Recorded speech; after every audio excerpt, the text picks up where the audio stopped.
The Blue Jays go from losing 15-2 in Game 1 of the 3-game series against the Houston Astros, lose 7-2 yesterday, and today win 12-0 over the Houston Astros. And for the first time at Minute Maid Park, the Blue Jays shut out the Houston Astros 12-0. Did anyone see this coming? Brad Peacock is on the mound for the Astros in today's ball game. It was supposed to be Wade Miley initially, but they put in Brad Peacock, who's had great numbers against the Blue Jays in his past, has done a great job with the Astros as of late especially. And the Jays rock him. First batter of the ball game, Eric Sogard blasts one off the top of the wall. It stays in, but because he's a vet, because he didn't know for sure it was gone, he's running hard around the bases, gets all the way to third, and a great job there for Eric Sogard. Two batters later, Lourdes Gurriel Jr. up and does an amazing job staying on an outside pitch and doing exactly what he needs to do. Pushing the ball the other way. It was a deep fly ball to right field. Sogard tags up, comes in to score, and that run comes in. When you have a runner in scoring position with less than 2 out, and with no out, you want that guy to score. So to see Gurriel have a great at-bat there and get the RBI on the sacrifice fly, it was nice to watch. Now, was it the next batter or 2 batters later that Rowdy Tellez? No, it was next batter, Rowdy Tellez, a 1-1 pitch. It's a fastball down and in, and he hits it the other way, and it gets deep, and it's gone for Rowdy Tellez. An opposite field home run for Big Rowdy, estimated 473 feet to left center field. His 11th home run of the season, and for Rowdy, offensively, we've kind of noticed that he's struggling quite a bit. And to see him get some home runs here and there, it's good to see for his confidence, and then you see, it's there. And to see the Jays go up 2-0 early, I felt good, but we have seen this team give up 22 runs in the first 2 games of this series. A 2-0 lead is not safe at all. However, Trent Thornton had other things to say about this. Now, in the first 2 games of the series, the starting pitching was awful. Last game, you have a clean first inning. That's awesome. But then you give up 2 in the second, 1 in the third, 2 in the fourth, and 2 in the sixth. And let's just stick to the 4th inning. Going into the 5th, you're down 5-0. Yeah, the Jays offense doesn't usually come around early on in a ball game, but when your starters give you nothing, it doesn't give your offense any motivation to do anything. So you're down 5-0 early. They scored 2 to make it 5-2, but then you give up 2 more. And it's awful to watch. You go to the first game of the series where the Jays give up 15 runs. They give up 3 in the first, 3 in the second, 2 in the third, 2 in the fourth. And guys, you guys do the math. It's 10-0 after 4. The starters don't give you anything. Sanchez was abysmal in that game. And what does Trent Thornton give you today? He was absolutely incredible from the team that traded him to Toronto last offseason for Aledmus Diaz, who's doing pretty well there, but he's injured right now. But for Trent Thornton, an amazing job, 6 2/3, 6 hits, no runs, 3 walks, and those 3 walks were earlier in the game. So the fact that he found his spots later as the game went along and really started to cruise, it was nice to see. And he struck out 7 guys. And I love Charlie. I love Charlie Montoyo, but Trent Thornton, he should have finished off that 7th inning. Why would you take him out in a game like that? Yes, I know there's 2 on, and Alex Bregman is at the dish. Trent Thornton has done a good job against Bregman so far in the ballgame. You're up 11-0. It's not like a win or loss is in jeopardy here. And yes, pitch count was over 100 and whatnot, but there's 2 out. Let the guy face Bregman. If he gives up a hit and breaks the shutout, fine. Then you can take him out, fine. But they take him out with 6 2/3 innings. You know what? No matter what, though, he picks up his 2nd win on the year. He does an amazing job against the team that traded him to Toronto. And we did what the Astros did to us in the last few games. Score early. We had the 2-0 lead before they even got to the batter's box. And that gave Trent Thornton the lead before he even hit the mound. And he was dynamite. The people who love looking at earned run averages. Coming into the game, Trent Thornton, it wasn't very pretty. 4.78, but after the ball game today, 4.36. He dropped it 40 points. 42, I guess. 42 points. Right? Trent Thornton was awesome. He had 7 strikeouts, and I think he's still leading the pack when it comes to rookie starting pitchers in strikeouts this year. Tells you what he can do. And I loved what we saw from Trent today. But it was the offense that really kind of pushed this team over the edge. They had the 2-0 lead early. And going into the 5th inning, it was still only 2-0. So that tells you how good Trent Thornton was. A couple very good defensive plays behind him. But that's what it takes to win a ball game. You go to the 5th inning. And with Eric Sogard on base, because it felt like he was on base all night long, Lourdes Gurriel Jr. comes up. And you know... How do I put this? You know a guy's got a handle of a pitch, and if you watch baseball and you guys know baseball very well, you can close your eyes and listen to the sound of the bat, and you'll know when a home run gets hit. And when he got all of it. Lourdes Gurriel Jr. got a hanging slider from Brad Peacock at 83 miles an hour and just plastered it to left center field, or more or less left field. Estimated 452 feet. That would be the second longest by a Blue Jay this year. You guys see that? That was like a little fly or something going on in here. But nonetheless, that 2-run shot doubles the lead. You're now up 4-0. And Trent Thornton's feeling good again. Now let's go to the top of the 6th inning where the Blue Jay, with Brad Peacock not pitching anymore, Perez is on the mound. And Kevin Biggio, great job. Anytime a lefty hits a ball the other way, it just looks gorgeous. And he singles to left field past the diving third baseman. They have him in the shift, which is really odd. But he gets the single there to lead it off. Then Randall Grichuk gets a hanging pitch and hits it down the third base line. It's a double down the left field line. Runs with second and third. Nobody out for Freddie Galvis. And what an at-bat for Freddie Galvis.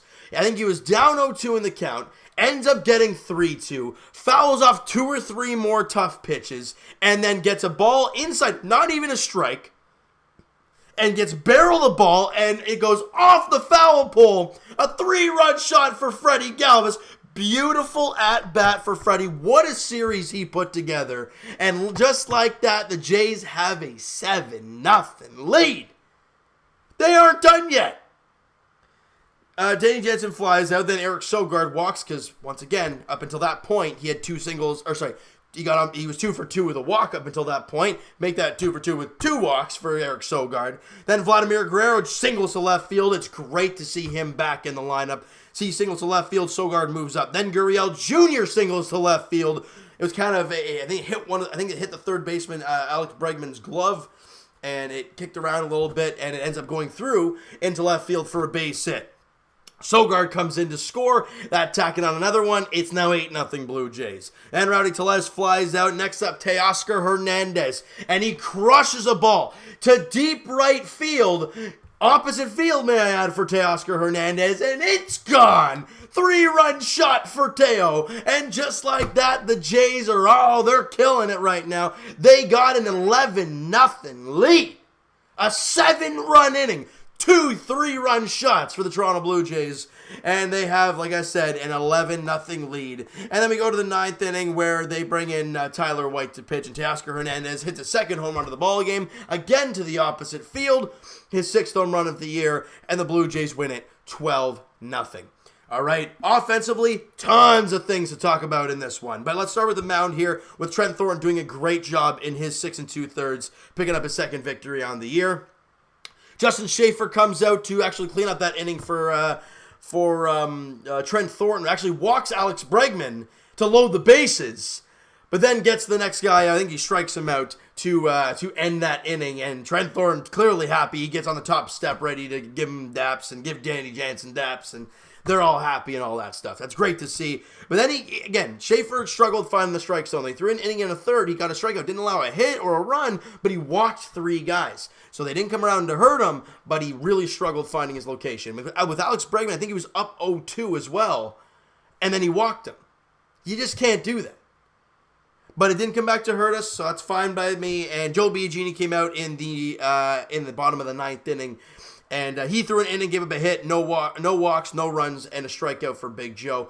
For Joe Biagini, guys, he just needs to get back into the ways of getting into the routine, right? He's struggled a lot lately, dropping his ERA. I think it was 3.72 going into the game today. It's now 3.6. That's still not bad. Anything in the threes isn't terrible. So for Schaefer, he's still 3.86. For seeing Trent Thorne drop to 4.36, it is nice. And to see the Blue Jays win a ball game, it's nice. Because now that the Raptors are done and the Leafs are in the offseason right now, the Jays are all we got. To see them play like that today, it is nice to watch. All right? Now, let's get to the fun stuff. The offense for the Toronto Blue Jays. As, how many Ks do they have in the game today? 6 strikeouts. They only struck out 6 times. They had, 14 hits? You see what happens when you get bat to ball. Good things happen. Swing and miss doesn't get you anywhere. I'm sorry, I hate the people that say, well, we'll trade home runs for strikeouts. Yes and no, depending who it is. If it's a guy like Aaron Judge, fine, because that guy hits home runs like he hits them for breakfast. But you can't just trade home runs for strikeouts. Because you need productive outs. You need that sacrifice fly. Move a guy over so you can get an RBI single. Those need to happen. And we talked about it with the sacrifice fly from Gurriel Jr. there in the first inning to kind of get it all started. It got the train rolling for the Jays today. Eric Sogard was 2 for 3, scored 3 runs and walked twice, batting average up to .291 for Eric Sogard. He's having a heck of a time. Vladdy goes 1 for 5 with the base hit, and he also scored the run on the 3-run shot. Average down to .266, but that's okay. He's still hitting very well. And Lourdes Gurriel Jr., guys, I think he's here to stay now. I personally believe Lourdes Gurriel Jr. has really written the ship for his defense. You saw him in left field in this series. You saw him in left field. I think it was in the last game or was it game 1 where he threw out 2 guys. He had 2 outfield assists in the same game. He's smart. He makes the plays. He made a nice sliding catch there. I think it was in the 8th inning for Justin Schaefer. I love Lourdes Gurriel Jr. out in there in left field. We have had a big problem in left field since Ben Revere left in 2015. We have tried Billy McKinney. We have seen Teoscar Hernandez out there. It has not looked pretty. But to see Lourdes Gurriel Jr. out there making the smart plays, reading balls well off the wall, got a solid arm, we all know that. It's nice to see. And then, with that defense, he went 2 for 4 today, obviously with the home run and 4 RBIs and scored 2 runs. He's now hitting .277. He's got, where is it here? Is it 7 home runs? 7 home runs, but all 7 were in the span of him getting called back up. He's got 4 RBIs today. He now has 23 on the year. Lourdes Gurriel Jr. is really starting to find himself now. We saw what he could do offensively last year for this team. Obviously, that big multi-hit streak that he had earlier, in the latter half of last year. Then he went down with an injury. Then they kind of shut him down, in the later parts of the season. And to start this year, he hadn't been very good. Defensively at second base, we all know the woes he had there. And offensively, I think with the defense playing the way it did, it went into his offense. He was really struggling, didn't hit a home run at all in the first stint that he had up here with the big club. Then he goes down to the minor leagues, plays some second base, plays some shortstop, plays some outfield. And then comes back to the Blue Jays, and he gets stuck there in left field. Like, here, have at it. Let's see what you can do. And he's run with it. An incredible job by Lourdes Gurriel Jr., guys. I've loved what we've seen from him. Rowdy Tellez 1 for 5, obviously, with the home run that he had early. Teoscar Hernandez 2 for 4 with 2 home runs. He walked once and scored 2 runs with the 4 RBIs that he had. Ladies and gentlemen, as I've continued to say with Teoscar Hernandez, he had 189 when he got brought back up. He's now hitting 211, and he had 3 home runs when he went down. He now has 3 more. He's got 6. And he's walked a ton more lately. You look at his last 3 games. He's walked, 4 times the last 3 games. How many walks does he have in the year? He's got 17 walks in the year. He's walked 4 times in the last 3 games. He's being more selective at the plate. He's getting his pitches, and he's not missing them. So it's great to see Teoscar Hernandez starting to find his way around here. And Kevin Biggio goes 2 for 5 in the ball game. His average up to north of that Mendoza line. He's now hitting .207. Great to see there for Kevin Biggio. Freddie Galvis has had one heck of a series. He was 3 for 5 with 3 RBIs. Obviously the home run that he had, the 3-run shot. He's now hitting .254. Not too long ago, he was in the 230s. So that tells you right there how hot of a series he did have. And Danny Jansen 0 for 5 with a couple strikeouts. Tough series for Danny Jansen. He's still struggling offensively. Now, the Blue Jays now come home for a 4-game series against the Los Angeles Angels starting tomorrow night, 7:07 first pitch at Rogers Center. As of right now, it's Edwin Jackson on the mound for the Blue Jays. I don't know if they're going to do the whole Derek Law 1 inning, then Edwin Jackson the rest, kind of what they did in that Orioles game, I think it was, and it worked. So I wonder if they're going to try that again there tomorrow night against the Angels. Then Game 2, Tyler Skaggs against Marcus Stroman. Strosho was dynamite in his last outing, so he looks to kind of continue that form against the Angels there on Tuesday night against Tyler Skaggs. Game 3, Andrew Heaney on the mound for the Angels. Aaron Sanchez on the mound for the Blue Jays. Sanchez has been awful lately. He's been not throwing strikes, and when he is, he's getting rocked. 7:07 first pitch there on Wednesday night. What the heck are you going to see from Aaron Sanchez? I don't know. I really have no idea. Then the finale, guys, on Thursday, 7:07 first pitch at Rogers Center as well. Clayton Richard on the mound for the Blue Jays. Jose Suarez on the mound for the Angels. So that'll round out the 4-game series coming up this week against the Los Angeles Angels. All right, so you know what, guys? That is going to do it for this one. You guys enjoy the video. And you guys enjoy the 12-0 victory today. Smack that like button. I do appreciate that. Hit the subscribe button if you guys have not already. Comment down below your thoughts on the game, your thoughts on the video. Who'd you like in this ball game today? I want to hear your guys' thoughts on this team. And we've talked about it over and over, guys. You're going to see games like this where you love it, and then you're going to see some 15-2 losses. It's just the way of rebuilds. It sucks, but it happens. So deal with it, and we can get through it together, people. One game at a time, that's all we can do, all right? So, guys, like I said, comment down below all that crazy stuff. And Twitter is down below, guys. Follow up, send me a DM, do all that great stuff. And my main man, Mo Buckets on Twitter, he posted the Rowdy Tellez home run on the Instagram page. So go check that out, guys. Blue Jays Wave on Instagram. Awesome guy, great content. If you guys haven't checked him out already, please do so. Blue Jays Wave. All right, and I will talk to you guys tomorrow night in Game 1 of the 4-game series against Los Angeles Angels as the Jays look to win back-to-back games and start this little 4-game home series off on the right note. There tomorrow night, 7:07 first pitch at Rogers Center. So right now it's Edwin Jackson on the mound for the Blue Jays, but we're going to have to wait and see what Charlie Montoyo has up his sleeve there tomorrow night. Thank you guys so much for listening and watching. Hope you guys enjoyed this video. We'll talk to you guys then.